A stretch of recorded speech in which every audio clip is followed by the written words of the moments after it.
ಸುಮಾರು 30 ವರ್ಷದಿಂದ ಕೆರೂರ್ ಬಸ್ ನಿಲ್ದಾಣ ಗುಡಿಗುಂಡಾರ್ನಲ್ಲಿ ಆಶ್ರಯ ಪಡೆದುಕೊಂಡ ಮೃತ ಪರಶುರಾಮ್ ಜೋಕೇರ್ ಮತ್ತು ಅವನ ಸಹೋದರ ಕೃಷ್ಣ ಜೋಕೇರ್ ಕುರುಬ ಸಮಾಜದವರು ಎಂದು ಹೇಳಿಕೊಂಡಿದ್ದಾರೆ.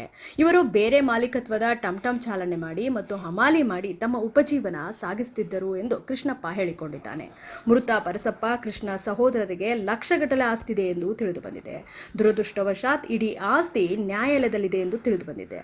ಲಕ್ಷಗಟ್ಟಲೆ ಆಸ್ತಿ ಮಾಲೀಕ ಅನಾಥ ಶವವಾಗಿ ಬಿದ್ದ ಘಟನೆ ಕೆರೂರು ಪಟ್ಟಣದಲ್ಲಿ ನಡೆದಿದೆ.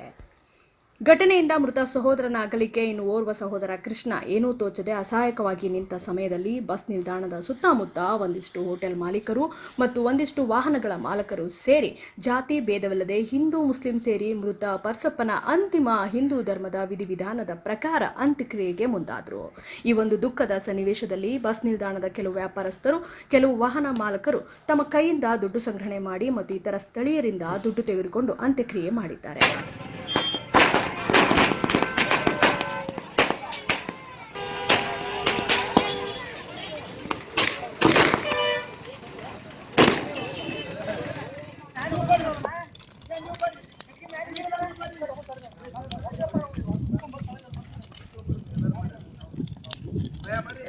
ಈ ಒಂದು ಸಂದರ್ಭದಲ್ಲಿ ಬಸ್ಸು ರಫೀಕ್ ಕಲಾದ್ಗಿ, ಬದಾಮಿ ಮೂಲದ ವ್ಯಾಪಾರಸ್ಥ ಉಮೇಶ್ ಶೆಟ್ಟರ್ ಮಾತನಾಡಿ, ಬಸ್ ನಿಲ್ದಾಣದ ವಾಸಿಸುವವರು ಇಲ್ಲಿ ಕೆಲಸ ನಿರ್ವಹಿಸುವರು ನಮ್ಮ ಕುಟುಂಬ ಇದ್ದ ಹಾಗೆ. ಇವರ ಸುಖ ದುಃಖದಲ್ಲಿ ನಾವು ಕೂಡ ಪಾಲುದಾರರು.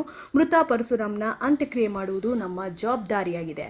ಆ ಒಂದು ಜವಾಬ್ದಾರಿಯನ್ನು ಸಮರ್ಥವಾಗಿ ನೀಗಿಸುತ್ತೇವೆ ಎಂದು ಹೇಳಿ ಮೃತರ ಅಂತ್ಯಕ್ರಿಯೆ ಮಾಡಿದ್ದಾಗಿ ಮಾನವೀಯತೆ ಮೆರೆದಿದ್ದಾರೆ. ಈ ಸಂದರ್ಭದಲ್ಲಿ ಈ ವಾರ್ಡಿನ ಪೂರ್ವ ಪಟ್ಟಣ ಪಂಚಾಯತ್ ಸದಸ್ಯರು ಮೊಹಮ್ಮದ್ ಯಾಸಿನ್ ಕಾಜಿ ಸಂಬಂಧಪಟ್ಟ ಅಧಿಕಾರಿಗಳಿಗೆ ಮೃತನ ವಿಷಯ ತಿಳಿಸಿ ಕಾನೂನು ಪ್ರಕಾರ ಅಂತ್ಯಕ್ರಿಯೆ ಅನುಮತಿ ಪಡೆದುಕೊಂಡು ಮೃತರ ಹಿಂದೂ ರುದ್ರಭೂಮಿಯಲ್ಲಿಯೇ ಭಾಗಿಯಾಗಿ ಮಾನವೀಯತೆ ಮೆರೆದಿದ್ದಾರೆ. ಮತ್ತು ಪೊಲೀಸ್ ಸಿಬ್ಬಂದಿ, ಪಟ್ಟಣ ಪಂಚಾಯತ್ ಸಿಬ್ಬಂದಿ ಅಂತ್ಯಕ್ರಿಯೆಯಲ್ಲಿ ತಮ್ಮ ಕರ್ತವ್ಯದೊಂದಿಗೆ ಹೆಚ್ಚಿನ ಸೇವೆಗೆ ಆಸಕ್ತಿ ತೋರಿಸಿ ಅನಾಥ ಶವದ ಸೇವೆ ಮಾಡಿದ್ದಾರೆ.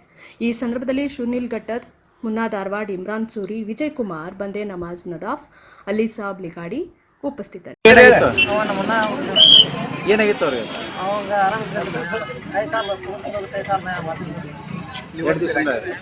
ಮನಿ ಏನಿದೆ?